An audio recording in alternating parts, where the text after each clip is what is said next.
गिल साहब से वो जो सवाल पूछ रहे हैं जी, वो सवाल सारे इमरान खान के बारे में हैं। वो ये पूछ रहे हैं कि आपको किसने सिखाया पढ़ाया, आपने किससे मुलाकात की, क्या उसने कहा, क्या उसने कहा। तो खान साहब को ये फ़िक्र है कि एक तरफ तो उनका वो फंस रहे हैं हर जगह पे, अब डिस्क्वालिफिकेशन भी शुरू हुई हुई है, ये भी शुरू हुआ है। अगर इस केस में वो खान साहब जो है या गिल साहब अप्रूवर बन जाते हैं, वादा माफ गवाह बन जाते हैं, उनके खिलाफ गवाही दे देते हैं कि ये तो मुझे इमरान खान ने कहा था कि करो। हमारी तारीख़ में वादा माफ गवाह का बहुत इम्पोर्टेंट रोल रहा है, बहुत इम्पोर्टेंट रोल रहा है। और ये शुरू हुआ था जुल्फ़िकार अली भुट्टो साहब के केस में, जिन लोगों ने तारीख़ पढ़ी है कि एक इल्ज़ाम ये लगा था कि फायरिंग हुई है एक गाड़ी के ऊपर और कसूरी साहब, एल्डर कसूरी साहब जो है वो असैसिनेट हो गए। ऐसे ही है ना। उसके ऊपर एक चार्ज ये लगा कि भुट्टो साहब के कहने के ऊपर ये हुआ, FSF ने, फेडरल सिक्योरिटी फोर्स ने ये किया। ठीक, तो उसमें प्रूफ तो कोई नहीं था, कोई रिटन ऑर्डर तो नहीं था। ठीक है। क्या हुआ उस वक्त के जो FSF के जो हेड थे जी, महमूद साहब, he was the head of DG FSF। तो उन्होंने फिर उन्होंने कहा जी कि आपको जो भुट्टो साहब ने ऑर्डर दिया था कि, अब उन्होंने सच बोला या झूठ बोला, ऑर्डर क्या था और उन्होंने क्या कहा, उन्होंने अपनी जान बचाई और अप्रूवर बन गए, वादा माफ हुआ बन गए। उनकी एक बंदे की टेस्टिमनी के ऊपर, कोई साथ उसके और कोई टेस्टिमनी नहीं थी, एक बंदे की जुबान के ऊपर जिसका अपना फायदा था उसके अंदर।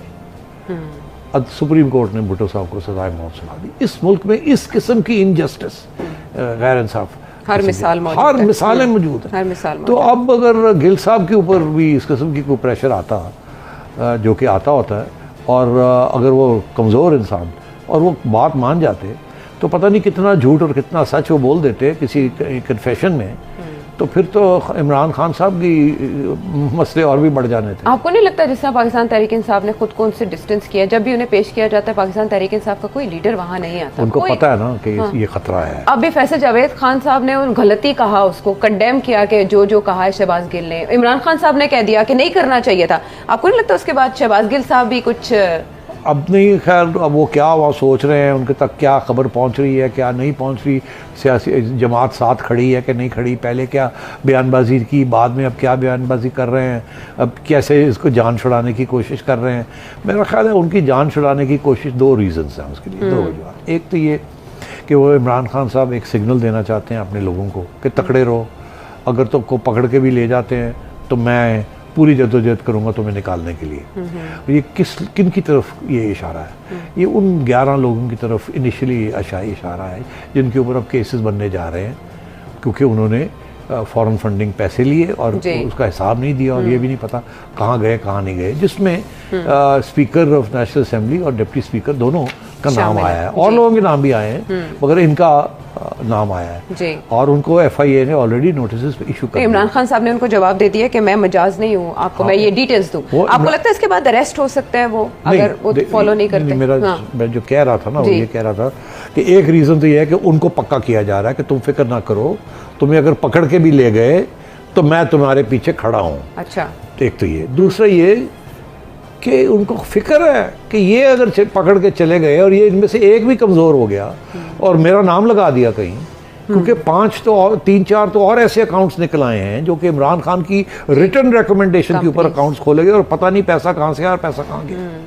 तो ये तो फंदा जो है ना, ये बहुत ख़तरनाक फंदा, ये बहुत बड़ा फंदा है।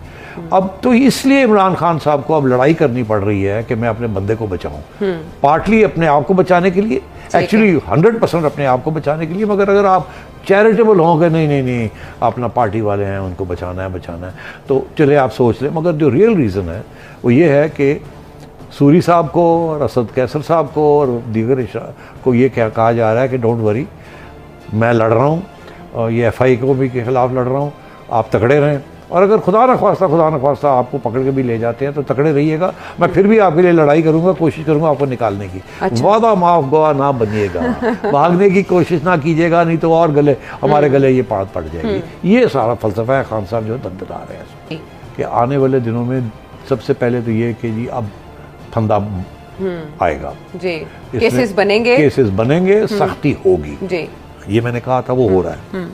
अब क्या केसेस बनने के बाद क्या गिरफ्तारी भी हो सकती है कि नहीं, ये बहुत सी बातें हैं अभी, जो खान साहब अगर कुछ बात मान जाएं जो कि हम सब समझते हैं कि जमहूरियत के लिए बड़ा अच्छा है कि पार्लियामेंट बहाल हो जाए, सारे लोग वहाँ बैठ के अच्छे इक़दाम करें, और ये जो सारे गलत फ़ैसले हुए हैं, ज़्यादतियाँ जो हुई हैं और जो आपने ख़ुद की हैं या जो आप पे ठोसी गई हैं, ये सब ख़त्म हो और सिलसिला जमहूरियत का फिर चल पड़े। अगर तो ऐसे खान साहब तैयार हो जाते हैं इसके लिए तो फिर तो नहीं, सिट साहब पंजाब के हद तक तो ऐसा नहीं दिखाई दे रहा है। शहबाज गिल साहब के एपिसोड हो या 25 मई के वाकयात के ऊपर जो अरेस्ट उन्होंने जो प्लान किया, फवाद चौधरी साहब जो बार बार कह रहे हैं कि हमने नाम नोट करके रखे हैं और 25 मई को जिसने जो किया उसके खिलाफ कार्रवाई की जाएगी। फिर वज़ीर दाखिला पंजाब ये कह रहे हैं कि बनी गाला में अगर कोई कार्रवाई की जाती है तो उसका रिएक्शन आएगा, क्योंकि एक खदशा जाहिर किया जा रहा है शहबाज गिल साहब का जो ड्राइवर जिसको ढूंढा जा रहा है, मोबाइल शायद उसके पास है, तो वो वहाँ छुपे हो सकते हैं। तो वफाकी हुकूमत कोई ऐसा प्लान कर सकती है।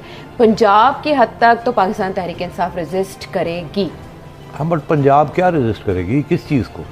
ये सारे केसेस फेडरल गवर्नमेंट बनाएगी, फेडरल गवर्नमेंट के दायरे बनाएंगे तो पंजाब गवर्नमेंट क्या करेगी? वज़ीर दाखिला पंजाब अब क्या वो इस्लामाबाद छोड़ के वापस केपी में जाके बैठ जाएंगे या पंजाब में आके बैठ जाएंगे खान साहब अरेस्ट अवॉइड करने के लिए, या बुलावे जो आ रहे हैं अब नहीं जाएंगे? तो बात ये है, ये कब तक ये चलाएंगे ये ड्रामा? किसी न किसी स्टेज पे वही बात आएगी ना, रेंजर्स आ गए। अच्छा, तो सर ये ऐसे लग रहा है जैसे पंजाब तो totally run by Imran Khan साहब, परवेज़ इलाही साहब तो नहीं। तो वो परवेज़ इलाही साहब क्या करें इस वक्त? तो जिस दिन इमरान खान साहब पुल आउट करते हैं तो परवेज़ इलाही गिर जाएगा।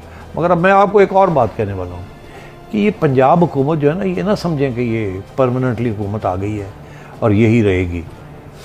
ये भी आप मेरी पेशेंट को ही नोट कर लें कि अगर खान साहब मिसबिहेव करेंगे और इंस्टेबिलिटी क्रिएट करेंगे और मुल्क को नुकसान देंगे जिस तरीके से अब हो रहा है, ठीक, तो फिर ये गवर्नमेंट भी छुट्टी हो जाएगी इस गवर्नमेंट की। अच्छा, अब मेरे से मत पूछिए वो कैसे होगी,